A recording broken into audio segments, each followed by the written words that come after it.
নমস্কার বন্ধুরা, প্রায় এক মাস বাদে ব্যাক করে চলে এসেছি স্মার্ট গ্র্যাজুয়েট চাওয়ালার কাছে। বাট আগে কিন্তু এই দাদা চা ঘুরে ঘুরে বিক্রি করতো মাত্র 10 টাকার বিনিময়ে। আজ সে কাছড়াপাড়া স্টেশন খুলে নিয়ে চা বিক্রি করছে 5 টাকায়। সব জায়গায় ভাইরাল হলে জানি যে দাম বাড়ে, ইনি আবার দাম কমিয়ে দিয়েছে। চলো তো গিয়ে শুনবো। দাদা কেমন আছো? দাদা তোমাদের ভালোবাসার আর যেই মানুষটা আমাকে দাঁড় করিয়েছে, আমি এই যে অনেক বিতর্ক আছে, একটু ক্লিয়ার করেছি দাঁড়িয়েছে।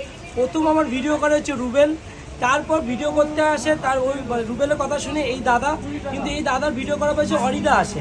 অরিদা সেদিনকে ভিডিও করে তার আগে ছেড়ে দেয়, কিন্তু দাদার ভিডিওটা বেশি পাবলিশড হয়েছে আর অরিদার আমার যে ফটো দিয়ে করেছিল সেটা পাবলিশড হয়েছে। কিন্তু এর মধ্যে আমি একা না, ক্রেডিট সবার, ক্রেডিট সবার সবার এক্সট্রা একটু বেশি তোমার, কারণ তোমার ভিডিও সবচেয়ে বেশি আমার মানুষ দেখেছে, লক্ষ লক্ষ মানুষ দেখেছে, সাড়া দিয়েছে। আর দাদার ছবিটা দেখেছে, কিন্তু তোমার ভিডিও